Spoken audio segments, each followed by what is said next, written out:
One late evening, when the husband was sound asleep, his cell phone rang.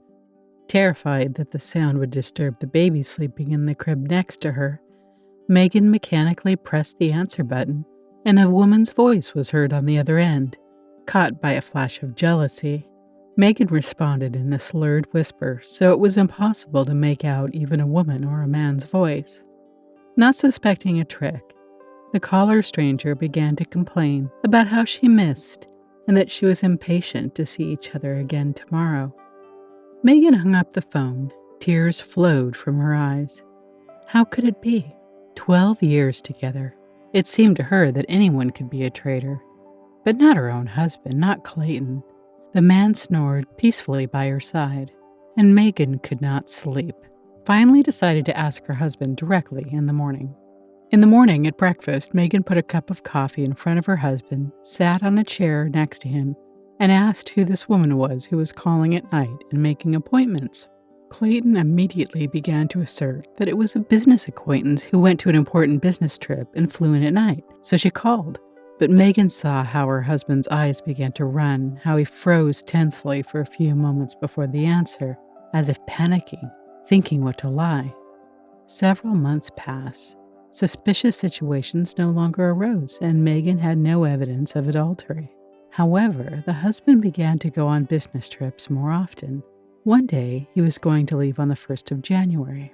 According to him, the company arranged a training week for the staff. Megan was very surprised that someone was organizing any training during the New Year vacations.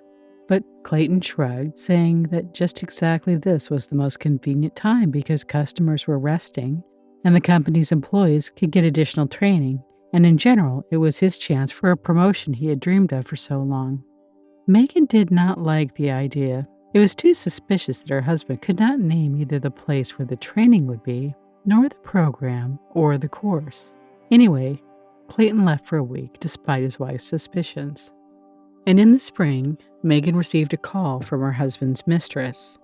The woman smugly announced that Clayton was leaving Megan because he was tired of her and their quarrels, the eternal financial problems, and her sick parents who lived with him. In addition, he had trouble at work because of all the stress Megan caused him. In the end, she added that now she would be the main woman in his life, and she would create a normal environment so that finally Clayton could fully work and grow as a career. Megan felt like a little girl who was led into a thicket of woods and left in the dark. It was scary, cold, and lonely. Her soul was torn apart, and she could almost physically feel it bleeding. The days flew by, one after the other. Every day, Megan woke up mechanically getting ready, took her daughter to the kindergarten, and went to work alone. She did not care what she looked like, what she wore. At work, she did not communicate with anyone, just sat all day in front of the computer. Summer came. Megan's parents moved to the countryside, taking the child with them. In the evenings, Megan was all alone. In the daytime, when she remembered that she had to go back to the empty house, she wanted to do something irreparable to herself. And in the evenings, she began to drink with her friends, or even alone. Sometimes she sat and cried all night, pouring her heart out to her cat. And in the morning, she went to work with a swollen face from tears. But one day, Megan suddenly had an epiphany. What was she doing to herself?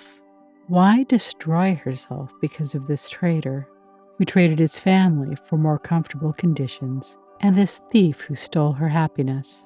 The woman wondered. Her husband spent almost all the money he earned on his hobbies and sports cars, all their life together, and Megan had never seen any help from him. She paid for the apartment, clothes, food by herself, because hobbies and a cool car were more important for Clayton. Yes, his mistress was a thief. She stole Megan's husband and her daughter's father. But who opened the door for her? Who let the thief into the family? The traitor, who, after 12 years of marriage, went to look for profit elsewhere. Megan looked around. The house was a mess. Out of the mirror, looking an incomprehensibly aged woman with bags under her eyes. Suddenly, she calmly told herself that it was time to stop mourning the betrayal and finally get Clayton out of her thoughts and out of her heart. The recovery was hard, but Megan was able to get through it. She picked up her daughter and brought her back from the village. Every moment spent with her child was a great happiness now. It was as if Megan was reminded that she had someone to live for. The woman filed for her divorce. At times, she still had regrets, but she learned to look at her life as if from the outside. It helped her understand many things. Clayton had never really been a good family man.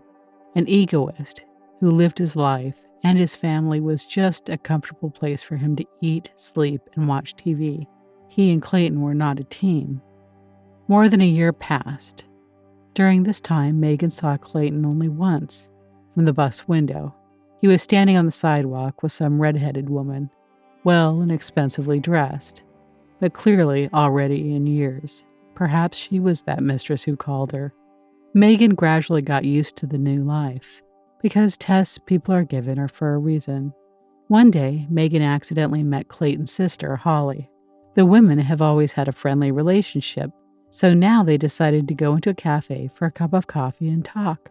Holly asked how she and the daughter were, and seemed to be waiting for questions about Clayton, but Megan did not want to even think about him at all. When the women were saying goodbye, Holly casually mentioned that Clayton now lived with their parents.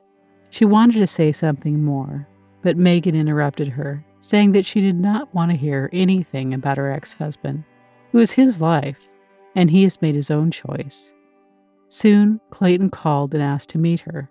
He began to sing a very popular song of all the returning traitors about how he only now realized that he had made a mistake, how much he really loved Megan and could not live without her.